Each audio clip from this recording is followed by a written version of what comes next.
But yeah, you could see Jigsaw in his lair. His lair is disgusting. There's traps everywhere.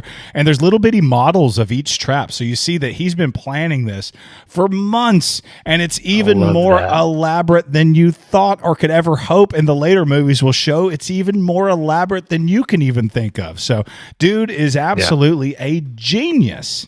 And donuts. We said donuts.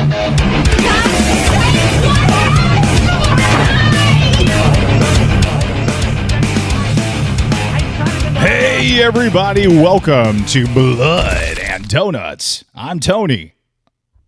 And I'm Chris. What's up, everybody? How you doing out there? Yeah, how you doing? Here at the Blood and Donuts podcast, we start by sharing an overview, facts, and our first impressions. Then Chris and I will give our donut rating before we go into a scene-by-scene discussion full of spoilers. But don't you worry, we'll let you know before we do that. Chris, how does the donut rating work? So we rate our movies on a scale of 1 through 13 donuts. A 1 through 4 is terrible. We're not going to recommend that one to you at all. A 5 through 8, that's like a mid-range. It's worth a watch if you have time. It's not terrible, but it's not great. A 9 through 12 is great. You'll definitely want to check out a 9 through 12, even if you need to rent it, Tony. And a 13, that's our Baker's Dozen tier. That's pretty rare, but we would consider that a perfect horror film. Maybe in the discussion of best of all time, depending on how influential or great it was. Yeah, I've been feeling very Halloween-y. I've been like, I watched Halloween 4, I watched Fright Night, I watched Halloween 5, I watched Saw 2004. I'm just like, I can't get enough of it right now. Yeah, well, we got big plans for the podcast too, so we gotta up our movie watching a little bit. So yeah, we're gonna be hitting a podcast blitz coming up, but it's definitely fun, man, to get in the mood. It's really something. That's because October is like, that's like our horror podcast. That's like when you make your money. You know what I mean? That's when we make all of our money right there. Yeah, that's when we're rich for like the rest of the year, and then we go back down. As a podcast, we're in the red right now. Like, so that like puts us in the black. Halloween does, and sequel September, of course. All the sequels that we of course. Saw 2004 is a psychological horror film directed by James Wan in his feature film debut about two men who wake up chained in a grimy bathroom with no memory of how they got there, only to realize that they're part of a sadistic game orchestrated by a serial killer known as Jigsaw.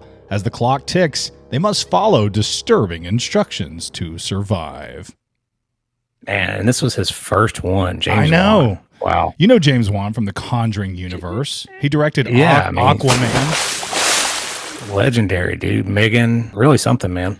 Yeah, him and Leah Whannell wrote this movie, and we like Leah Whannell because he directed Invisible Man from 2020, and we love and high regards to that movie. And he acted in this. Leah Whannell did, and he did some acting in this one. Yeah. One of the most prolific acting scenes of all time is when Leah Whannell takes in that poison cigarette and has to fake his own death on this. I know it's a spoiler alert, but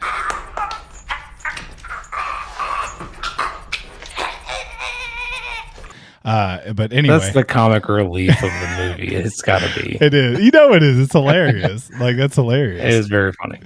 Saw 2004 had a budget of $1.2 million. It grossed over $103 million. Chris? Man, it killed it. And I saw that it was originally going to be just like a straight to video release. Yeah. But after some positive screenings, they went ahead and made it, into a premiere film and put it in theaters. I was doing a little research on like the budget, because I know this was like a low budget, high profit deal, but it's not. I mean, the franchise as a whole is like in the top 5, I think, of as far as franchises. And I thought this movie would be, but I think Saw 3 was their most profitable film compared to the budget, you know? Yeah, but it spawned 10 sequels. So there's 11 films. So as a franchise, it's made over $1 billion.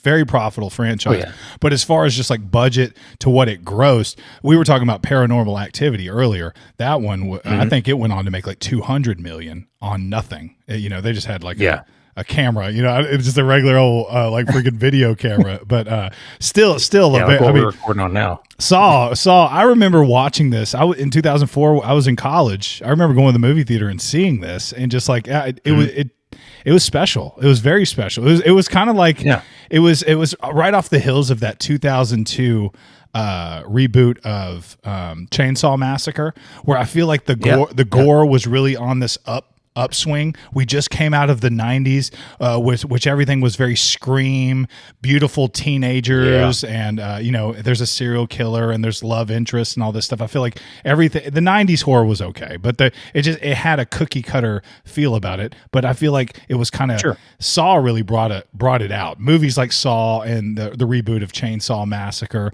and then obviously Hostel and stuff like that after that. And this one only took like 18 days to film. That's what I mean. It was really quickly done. Like they turned it around really quick.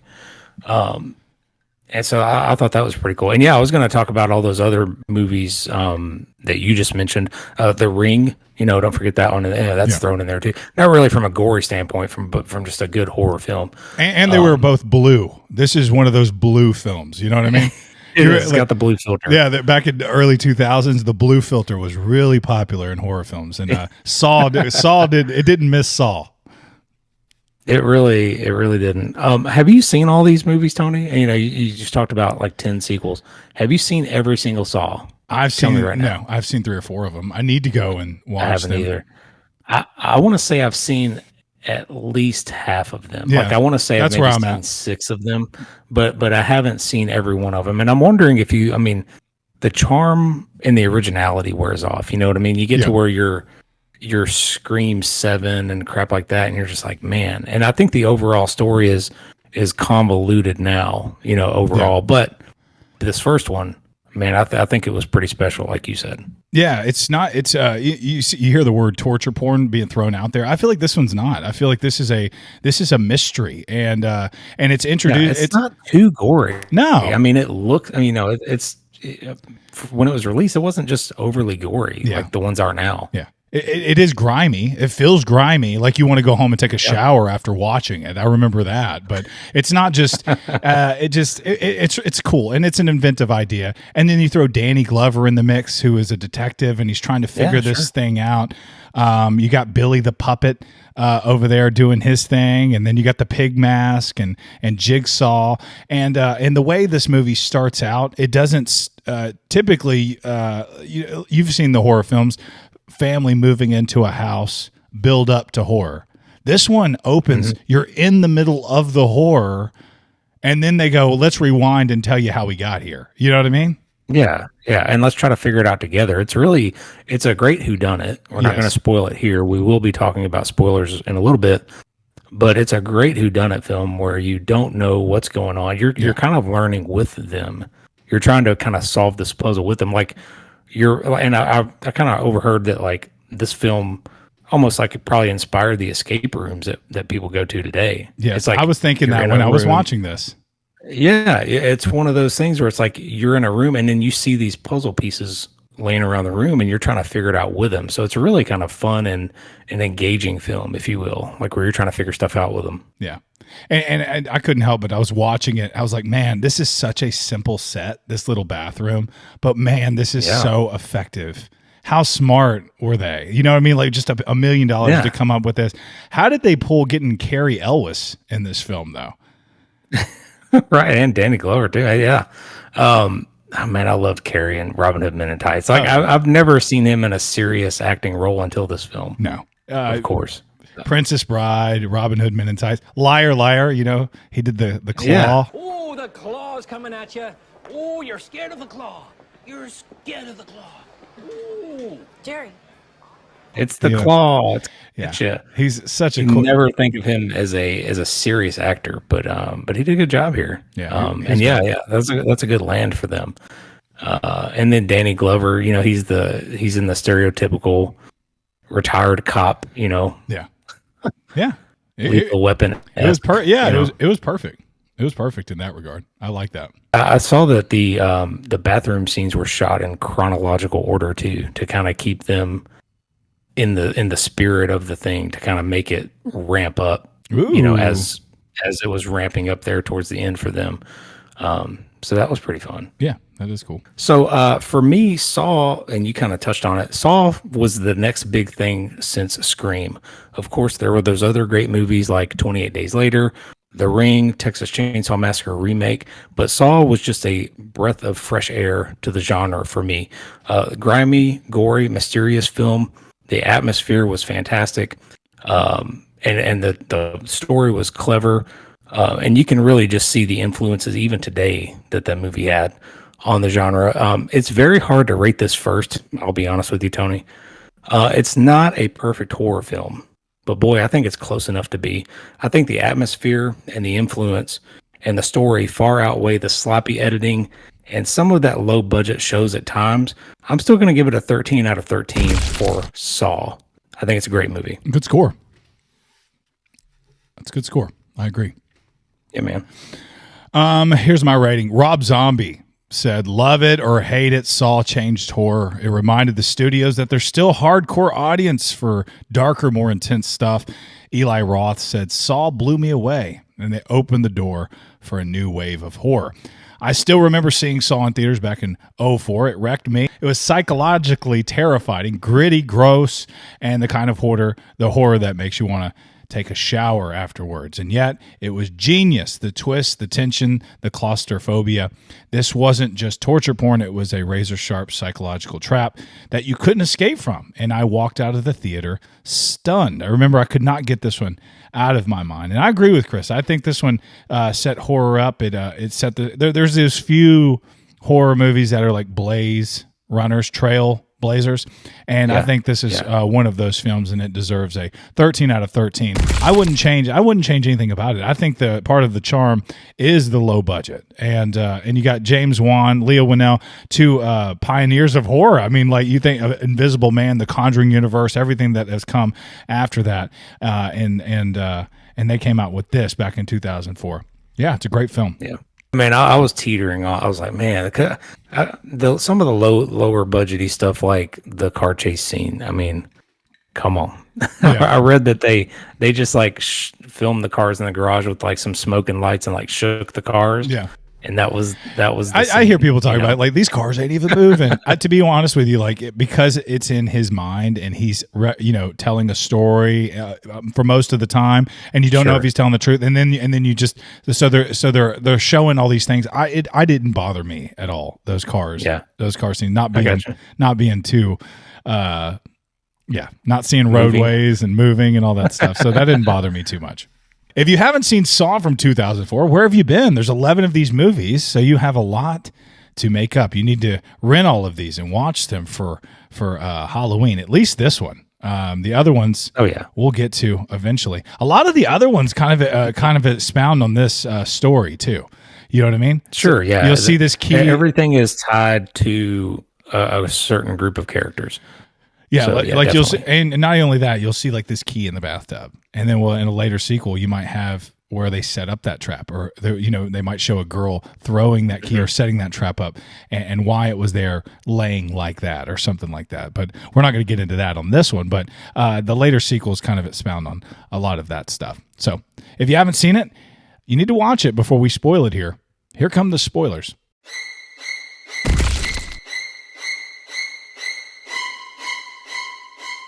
The film begins with photographer Adam Faulkner waking up in a bathtub filled with water. Instinctive flailing, his foot catches and removes its plug. As the water drains, a glowing blue object can be briefly seen to be washed away with it. After a few cries for help, it's revealed that he is not, in fact, alone. Surgeon Dr. Lawrence Gordon is on the other side of the room and soon finds the switch to turn on the lights. Boy, is it blue. Yeah, the blue lights. Pretty blue. And right away, though, it pulls you in, man, because you're in a room with them. Yeah. You see like a dead guy, you see a gun, you see a tape recorder, and then right off the bat, you're just kind of like looking for things and figuring it out with them. So that's why I think it's really fun in that regard. I agree. And it's very grimy too. There's shit everywhere. Oh my God. It's so disgusting. That's one of the things like and he'll say it, he'll stick his hand in the toilet just full of just like, and you're sitting there. This is one of those movies, more than most horror movies, that you really put yourself in the place of these two guys. You know what I mean? Yeah, it's not like you hate them or anything. Like they're they seem like decent dudes. It's not like you're rooting for their demise or anything. So you're kind of feeling sorry for them. You're feeling sorry for them, but you're also putting yourself in their place because you're like, what would I do? Yeah. Because again, like you just said, he turns those lights on. We're not seeing anything. We're sitting in the dark with him until he flips the lights on, and we're seeing everything just like them. So you almost feel like you're in this room with them, and you're like, what would I do? In this situation. It's really cool setup here. And again, it's right in the throes of horror, Yeah. You're not, you don't have no setup. There's You're no, just in there. yeah, you don't have to wait on any of this stuff. Unlike Freddy, Jason, and Michael Myers, Jigsaw doesn't really kill anyone either. That's a cool thing about him. Instead, he puts his victims in these traps, forces them to choose between survival and sacrifice, I mean, that's cool. Or sacrificing other people. You know what I mean? He's not a murderer, but he can make you a murderer if you need to get that key out of that guy's guts. He's kind of like Batman. He's a vigilante, right? But but he's a horrible human being. He's Sure. He's like, I'm terrible. gonna do these. He's a huge hypocrite. Yeah. Because let's be fair. I mean, he's a murderer. He's 100%. Yeah. Let's not sugarcoat him. But no. We need to do, and I think I wrote it down later in the reviews. This year for Halloween special, we're doing the Halloween movies. I think next year we do the Saw movies and maybe rank the traps or something like that. That would be, because there's a lot of stuff to talk about there. So that'd be cool. It'll be fun. Yeah, like Chris said, for Halloween, this is our plan. We're going to try to do a tier list of all the Halloween movies, every single one that's ever come out, and that's going to be our Halloween special. Yeah, so we're excited about that. Look for that in the coming months. Both men are inside a grimy, dilapidated industrial bathroom, chained to pipes at the opposite corners of the room. Between them, out of their reach, is a body lying in a pool of blood, holding a revolver and a micro cassette recorder. Both men discover envelopes in their pockets, which contain micro tapes. Gordon also holds a bullet and a key that does not unlock their shackles. Adam, with Lawrence's help, manages to snag the player from the body, which they play their tapes. Both tapes have the same voice, distorted by a pitch modulator. One thing that does not get better as this movie goes on is these guys' ability to throw and catch with one another across the room.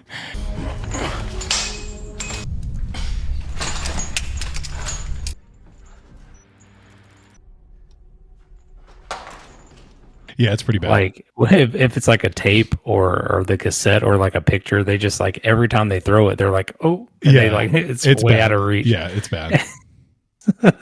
That's hilarious. But and it's fun. Just this mystery's unraveling. And I was gonna say, Tony, I wrote this down. If you and I are ever in this situation, and given our history is pretty likely, let's promise that we'll lay out each other's clues and we'll figure this bitch out. You know what I mean? Yeah. Let's work together. I'll try not to shoot you in the face just right off the bat.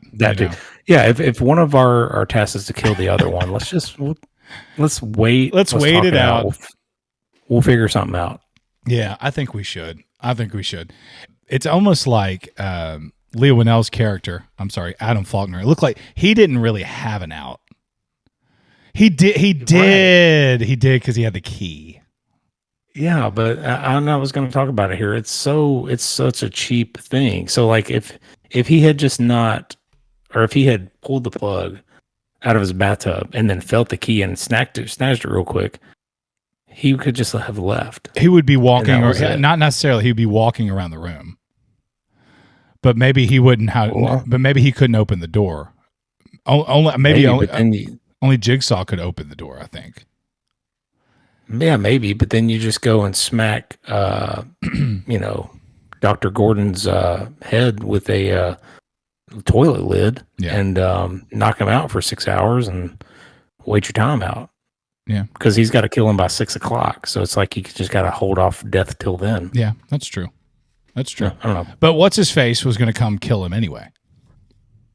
Right. Yes. What's his name? Gordon. Is his name Toby?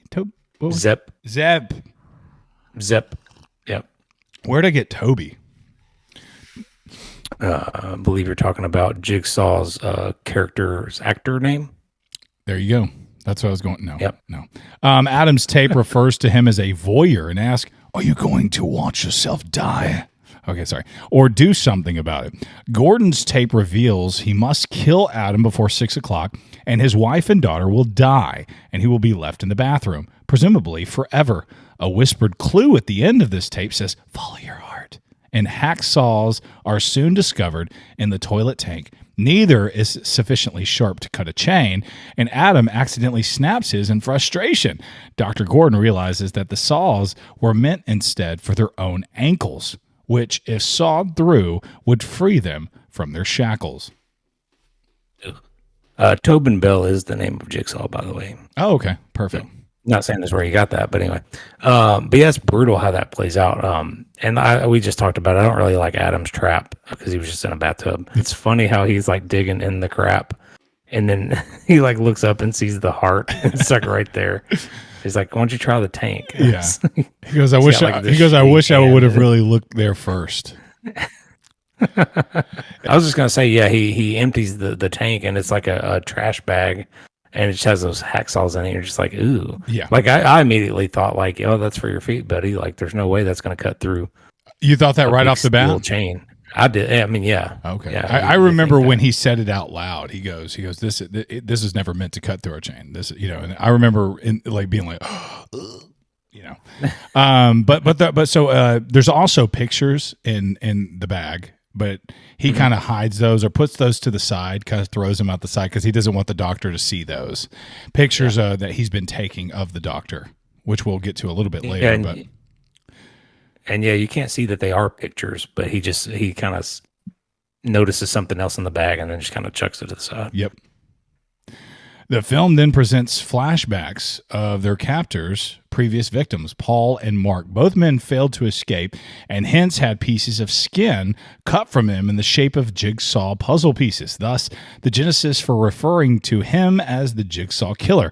By the detectives Tapp, Singh, and Carey, who investigate the murders, back in the bathroom. Dr. Gordon comments that this is a misnomer, and he never directly murders his victims, nor places them in situations where death is unavoidable. And yet, in another flashback, we're shown that the police interrogation of Jigsaw's only known survivor, a highly traumatized heroin addict named Amanda Young, who believes that her experience is the test, has made her a better person in the end.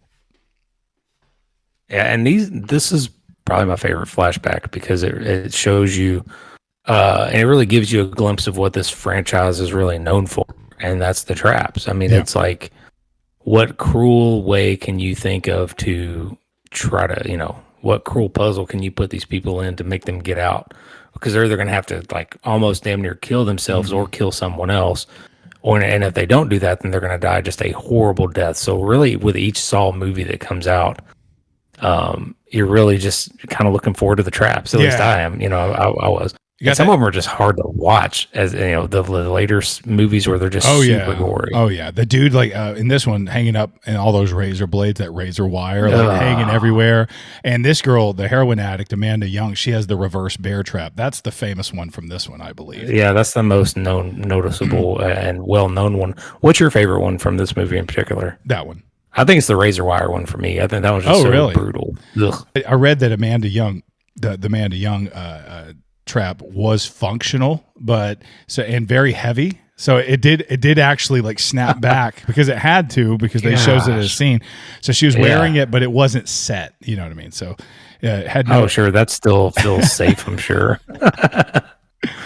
Well, but yeah, this is a cool scene. Like the doctor is like realizing, he goes, "Oh, I've heard of this dude." Not only that, he was a suspect at one point, and the doctor. Yeah, they really, and he kept being a suspect too for Tapp.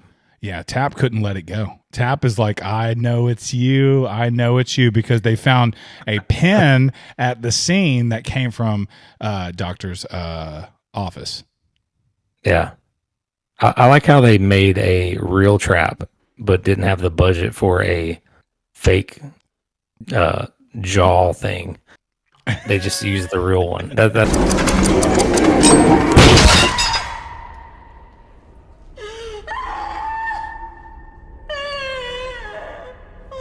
funny to me. Yeah.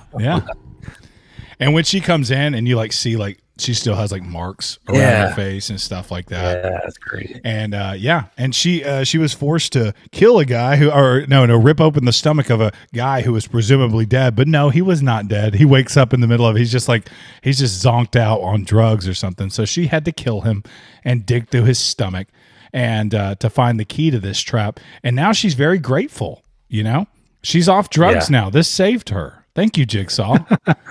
I wonder what the question mark on the stomach dude, what was his tape like? Yeah, I don't know. You want to play a game. Your goal is to not let this crazy chick stab you. Yeah. Well, you got to find you'll find out in Saw 2.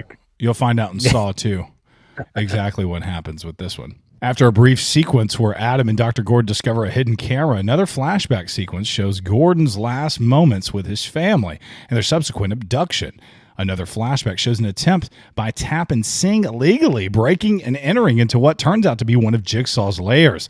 The two discover a man tied to a chair with 2 drills mounted on each side. Before the detectives can secure Jigsaw's arrest, he starts the drills. While Tap subdues Jigsaw, Sing attempts to save the captured man.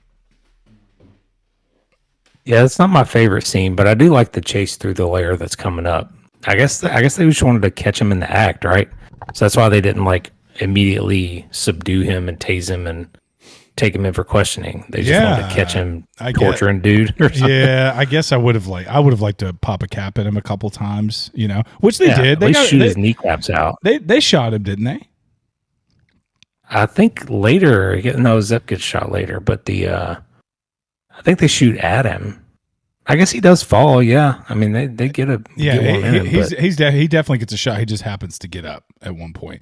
But yeah, you could see Jigsaw in his lair. His lair is disgusting. There's traps everywhere, and there's little bitty models of each trap. So you see that he's been planning this for months, and it's even more elaborate than you thought or could ever hope. And the later movies will show it's even more elaborate than you can even think of. So, dude is absolutely a genius.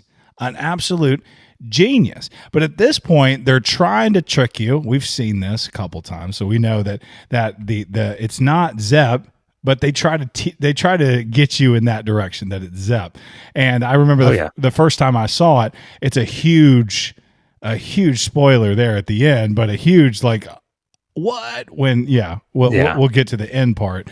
But it's nuts. But I think this gets Detective Tap fired. Because they didn't go in, they didn't have a warrant, and this gets his partner killed because the partner steps on one of the traps and gets his head shot off. Is that in the next one? And I probably skipped over that. Yeah, that's in the next one, but that's okay. And the thing I like too still is that it's not. You still don't know who it is because he's hooded this whole time. Yes, like he comes up the elevator and he's hooded. You can't tell from his voice who it is, so you're still in a whodunit phase at this point. And everybody talks about Jigsaw's Billy doll, which is awesome. I love Billy, but I like the pig face, the pig mask. Yeah, the pig face is just as creepy. When it's it comes out and jumps at you. Yeah, I love that. Yeah, it's really creepy. Jigsaw helpfully points out a box that contains the key to release Jeff. The box in question seemingly endlessly filled with keys. Sing shoots the drills instead, but the gunshots distract Tap long enough for Jigsaw to escape, who slashes and permanently scars Tap's throat in the process. While Tap recovers from his deep knife wound, Sing pursues Jigsaw, and he's killed by multiple shotguns set on a tripwire.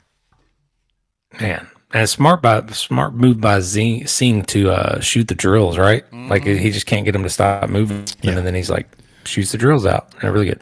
I would never set up booby traps in my lair because I would always forget where that I would kill was. Myself.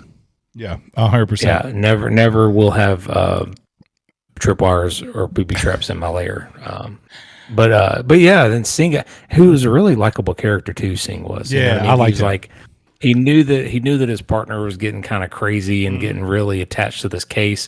He's about to go out to drink some beers with the rest of the force, and then Tap like talks him into running out to chase Jigsaw, and then he dies in the line of fire. So it's like, man, it's one of those things where you're like, I like that guy. Yeah, that sucks. Danny Glover was consuming him this case. Like this he felt like he was on to something because he had the pen and again Jigsaw's a psycho. I mean, like this is crazy. So of course it's consuming him. He wants to save people, but the puzzle pieces are so elaborate. And in his house later, you'll see that he has articles up. He's turning into Jigsaw just to find Jigsaw, which I think you kind of have to do. But he was on to something. That meme where they got like the red yarn, like, placed all over the map. And the cigarette, and he's pointing back towards it.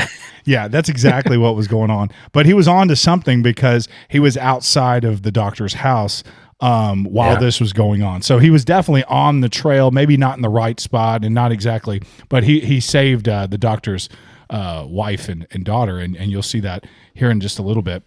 But another trap that we didn't talk about is the dude who was like covered in like flammable jelly. Yeah. Oh my gosh. And they gave him a black light, and the code was all that's what it was. They gave him a little bitty candle, right? A candle, and all the numbers were on the wall, and he had to go around and try every single code, but if he got the flame too close to him, he would burn to death.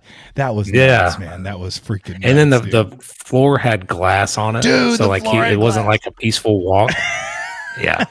That was the worst. That dude must have like I don't know, he must have sexually assaulted somebody or something. I can't imagine. He must have stole 3 donuts from Dunkin' Donuts. He was a pedophile or something. Like, I see you like the 5-finger discount.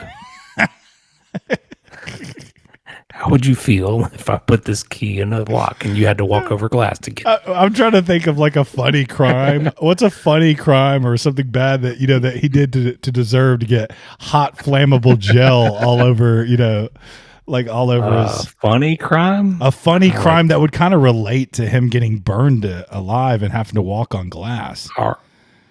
Arson? I don't know. That's hilarious. That's not funny at all. Oh, you're right. Yeah. Anyway, maybe that. I don't know. Like Jigsaw goes out to a pizza restaurant, and the guy who was cooking his pizza like overcooked it, burnt the edges of it. Yeah. So he tips the waitress a tip or something. Like. so he the dude who burnt his pizza wakes up in the pizza trap, in the burn trap. So you like to burn pizza? No. How do you feel like if you burn? How would you feel if you burned alive? All right, I'll shut up now. His partner's death has a permanent effect on Tapp, and what was already an unhealthy fascination with the case deepens into an obsession that leads to him being discharged from the police force, convinced from a piece of evidence from earlier in the film that Dr. Gordon is the Jigsaw killer. Tapp moves into a house across the street from Gordon's and monitors it with video surveillance. This doctor that lives in the slums of the city. I do like that they keep Tapp around to kind of keep that Jigsaw mystery going. I do too. Like, who paid for the photos? Yeah. Oh, it was an older cop who had his neck cut, and then he like walks up into the scene. It's like so good because it makes you think like, whoa, like is it really Tapp? Like surely not, but it's really good. That's just the part of the movie that they did a really good job with this first one that just keeps you guessing the whole time, like until the very end. It really does. It really does. And I guess I had forgotten that, except on this rewatch, I forgot how much of a whodunit mystery this thing was, because that's not exactly what you remember. Again, you remember the traps, you remember the saw, you remember dude cutting his foot off and all that stuff, and just how disgusting this film is. You don't remember like this is a clever whodunit, and I had forgotten that. Back in the bathroom, Gordon, with assistance from Adam, discovers a box holding cigarettes, a lighter, and a note suggesting he dip a cigarette into the poison blood and uses it to kill Adam. Gordon and Adam attempt to fool the camera by faking Adam's death with the cigarette that was not poison, but a strong electric shock is sent through Adam's chain, proving Adam to still be alive. Killed him with the poison, just like you wanted. Now where's my family? Where are they?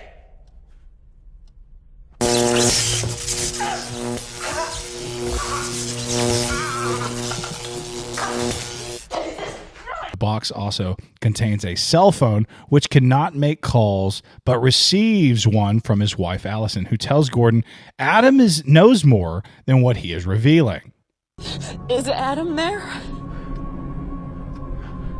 Don't believe Adam's lies. He knows you. He knew all about you before today. I can't tell which part was funnier, either him like fake choking to death or him getting zapped by the It shocked the shit out of me. He goes. It was like the He's worst. holding his throat and stuff. It's so funny. I wonder what the doctor was thinking. Was he just like, oh, Damn it, Adam. yeah. So funny. Zepp, Yeah, and it's a good try, though. You know what I mean? It's like a good like attempt. If Yeah. it wasn't so funnily acted, I guess. yeah. Who did the shocking? I think that would be Zepp, because it looked like when it showed the mystery man Yeah. holding the He goes, Dr. Gordon's I family. see you. I can see. Yeah. That's definitely Yeah. Zepp. But was Zepp smart enough to see through that? It looked like just a ton of controls like there with Yeah. Zepp. So I think he did have the power to do that. And yeah, you could tell because like you could hear the whispering. And so he's getting pissed off and kind of like going up to the monitors to try to hear better. So I think he knew something was up when that started going down. But Yeah. yeah, it seemed like he just wanted to make sure that dude was dead. So he gave him a little zap. Yeah. Zepp gave him a zap. Yeah. Adam explains that he was paid by Detective Tapp to spy on Gordon and has witnessed him going to a hotel with the intention of cheating on his wife. In fact, Gordon left the hotel before doing anything. But this is between Gordon and the other woman, Carla, a med student, and no mention is made of possible previous encounters. In the pile of Adam's photographs, which he hid from the view of Gordon when found with the hacksaws, the two find a photograph of an orderly at Gordon's hospital named Zepp, seen through Gordon's window after he left the house. Just as this realization is made, however, the hour of 6 p.m. strikes. Yeah, and I think the X marks the spot was actually where the phone was. So the phone was in there along with the cigarettes. So that wasn't the last scene. I got you. But yeah. So anyway, and there you think that Jigsaw is Zepp, like because it shows him smiling. So then you're still in the now you've got it figured out, or you think you do. So that I thought I didn't really like the editing. Of course, at this part, it was like a lot of flashbacks to the same garage of him walking out. It was like 3 or 4 times. A bit repetitive. Like, okay, we get it. Yeah, like we get it. He's walking out of the thing and he got his picture taken. So that was a little weird, but I did like the I liked the little chase that Adam had to do through his apartment. And like the power was out and he was like the only flash was the pictures. You know, that was so cool. That was pretty fun. That's where you get a good view of the pig mask in that one.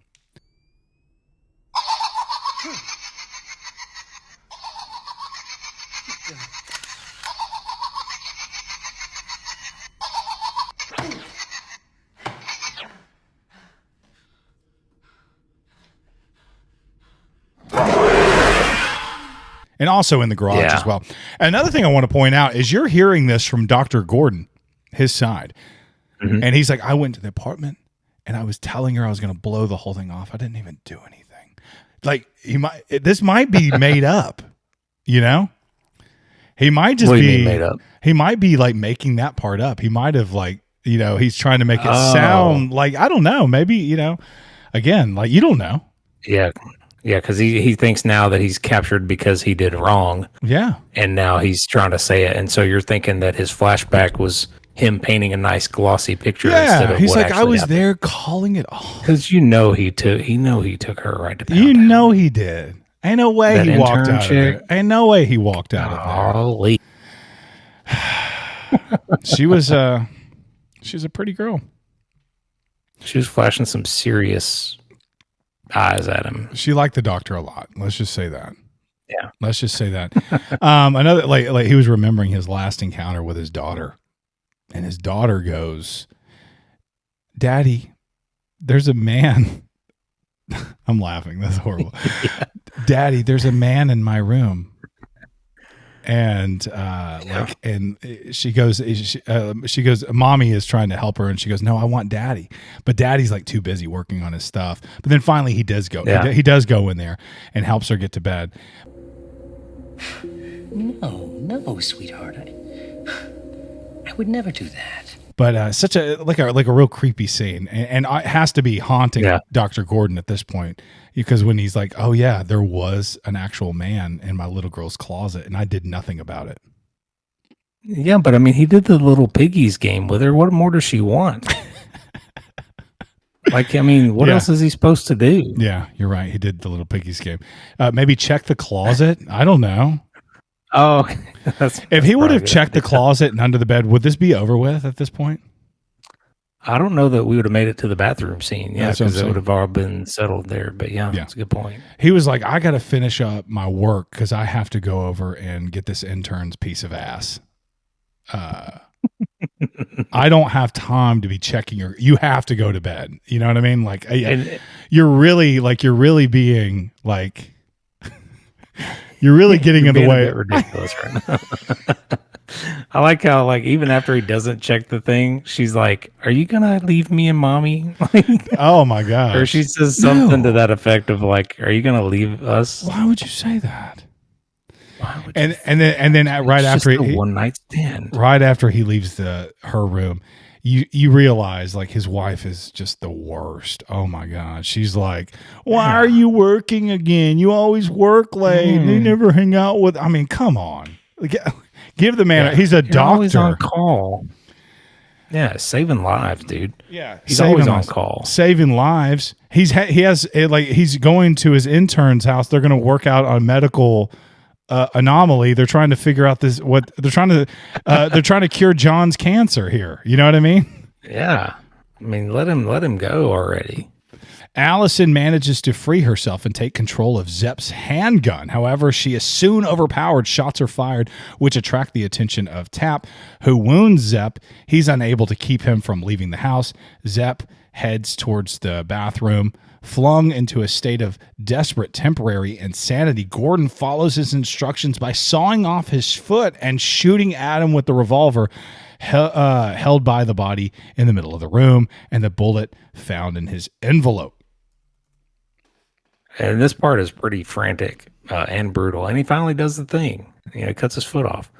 I've never cut my own foot off, but do you just instantly turn white, Tony? Do you know, like, When you start, if you just turn overly white? so we did go to a tourniquet class where we learned how to do a tourniquet, which is like if you rupture, like get into one of those main veins, that you can bleed out within minutes. So tourniquets, if you don't have the proper tools, like you need something like to really turn that shirt that he kind of loosely wrapped, and he should have known this, being a surgeon, that he really should have there should have been a way to really tighten that really tight, maybe even get the revolver on it so he could pull that. But yeah, I don't think he properly dressed that wound, and it looks like he was starting to bleed out pretty quick. I think he would have been laying dead in the hallway out there when he leaves, because he was done at that point. He was instantly white. Obviously, he's probably in shock as well, because all the pain that's going to his body. I mean, obviously the adrenaline and all that. You know, he was able to saw through it, but I can't imagine what dude was going through. It'll explain it here in a little bit later, but he actually like tells Adam, he's like, I'm going to get help now, and Adam's like, no, you're not. Like, you're definitely not gonna make it. Yeah, you're definitely gonna make it. He's like, please don't leave me. Like, dude's about to die in seconds. Yeah. Like, let him go do what he wants. What was that movie a few years ago where like he was out out west, and he like fell into a crevasse? It was like a true story. Dude, that's a true story of that guy who was he was doing like some I don't know if he's cave exploring. Yeah. But like a rock fell on his arm. I was watching like a documentary of that. And he had to cut his arm crazy. off. He cut it off with like did he have like a pocket knife or something like that? It was crazy. Pocket knife, yeah. Oh my gosh. Yep. And then he made it out, and then like he was so dehydrated that the people who were kind of helping him move along, like he had to drink water to actually move his body. Like that's how dehydrated it was like he just was. like So it was like cramping up. water, and he could move. Yeah, like it was so crazy. But yeah, he made it. Yeah, he made it. So like Dr. Gordon here, he actually had a saw, like a hack saw, which would have like got through the bone a lot quicker. Dude in real life had a pocket knife, and he had to whittle his little hand. Well, I think that his arm was crushed, so it wasn't like he was cutting through bone. I think he was just cutting through tendons and flesh. Okay. So the pocket knife guy didn't have to cut through bone because it was already crushed and I maybe got you. gone or whatever. That makes sense. But yeah, same deal. I mean, golly, dude's survivor. That's crazy. Zepp arrives, pursued by Tap. However, Zepp manages to shoot Tap fatally. He then enters the bathroom, but tells Gordon he's too late because it's the rules. Adam recovers from his gunshot wound, which was in fact non-fatal, and kills Zepp with the toilet tank lid. Gordon crawls away to seek medical attention, promising to return with help. So was that a pretend gunshot to hit Adam? Because it seems Yes. like he got up and like didn't even get phased or anything. Yes. Was it really? Did you hear Dr. Gordon go, no, I'm just out of the side of his mouth? No, Like, He the, clicked it and the bang flag came out. I'm thinking him being a surgeon was able to shoot him in a way where it was non-fatal. That's how I took it because they were still friends afterwards. Yeah, they were still hugging and stuff. Yeah, so yeah, that's a good point. I just noticed that because it was like dead, and then like otherwise, I need some some explaining of how. But your theory actually makes pretty good sense. Yeah, I mean, like, you got to get the door open, and that's how you do it, right? Yeah. Why didn't they shock him real quick to make sure he was? Well, Zepp was. Oh, Zepp was in the room. He wasn't so in his yeah. spot anymore. Poor Yeah. Detective Tapp really just gets his ass whooped in both encounters with one with Both timelines. yeah, there with Zepp and of course with Jigsaw as well. He gets his throat cut. So Detective Tapp just not really not that good at anything. That's not a great cop. He's just not very good. He does help. That's not why he got fired. He got fired because he sucked, not because, not because he was obsessed with Jigsaw, but like it's like, dude, You're just not good. it's been 20 years. You suck. No, he did save or help save Dr. Gordon's wife and daughter. He did. He didn't save Singh though. That hurts. Adam searches Zepp for a key to his chain and instead finds another micro cassette player. As the climactic theme of the series, Hello Zepp, begins, the tape informs Adam that Zepp was also following instructions under pain of death. As soon as Jigsaw's familiar voice ceases, the body lying in the center of the room bathroom lets out a long breath as Adam watches his face frozen in horror. The dead man peels off the latex that gave the appearance of his head wound and then slowly rises to his feet. This is one of the coolest scenes in horror history. So cool. Top 10 for me. It's such a cool twist, man. Like I just remember just jaw dropped of like, holy crap. Yeah. He's standing up. Yeah. And he was it the whole time. So and he kind of Very he looks back, he like kind of cracks his neck a little bit, like, oh my God, that laying Yeah. there. I don't know if he took some type of like medicine to help him do that and just lay there like that, but and then as it wore off, yeah. I know the You'd have actor. to. I know the actor who played him. That was actually him laying in the floor most of the time. It was not a dummy or anything like that. So it was Oh, really? Yeah. So it was the actually actor laying there as still as possible to get those scenes. But he looks back at the photographer and he goes, the key to that chain is in that bathtub. You know what I mean? Like you're just like, oh Yeah. And it does a flashback of the lighted keychain like going down the drain, and you're just like, dang. Yeah. Yeah. I think it's funny to imagine like Jigsaw, like if a gun goes off or something, he like flinches and they're like, hey, did he just move? Like, did he flinch? What the hell? Hey, they like start throwing shit at him, like trying to get him to move. No. John Kramer doesn't. Yeah, so he had to take some stuff. He's on melatonin. Melatonin to be knocked out for that long. Yeah, that'll work. Helps you. Put you right out. He's John Kramer, a terminal brain cancer patient of Gordon's. He's seen briefly in the same flashback where Zepp is introduced. Jigsaw, whose voice is in fact quite weak, informs Adam that the key to his chain was in the bathtub all along. A quick flashback replays the opening scene of the movie where an object is seen to disappear down the drain with the water. I just said that. I You said did. that. Sorry You about did. that. I It's all right. jumped the gun there. But so John is one of Dr. Gordon's patients. And you see him, it's such a cool scene because it introduces Zepp, it introduces the intern, it kind of introduces that Dr. Gordon is a non-caring doctor because he says patient number and he gives him like a number and he points out that he has cancer. He's like these orderlies, they tend to get attached to the patients and blah, blah. I mean, he says that. It's like, holy crap, dude, you're kind of a dick. Zepp says his name is John, and So he's like, oh, okay then, Zepp, John. What you think? You think Zepp and John would have be friends? Like, why is John being a jerk to Zepp? Yeah, man, John just seems like an ass. Oh yeah, I see what you're saying. Yeah, I was thinking, Dr. Gordon's an ass to everybody, but yeah, he gave him some ultimatum to his tape was to hold or kill Dr. Gordon's family. Because he has a poison in his blood. Yeah, he poisoned him. He has to kill Gordon's family after the clock hits 6. So, but yeah, I don't know what the hell he did. I think John's just an ass. Adam reaches for a gun to shoot John, but he's stunned with electricity, triggering an extended flashback sequence that runs through the vital shots of the movie in roughly 30 seconds.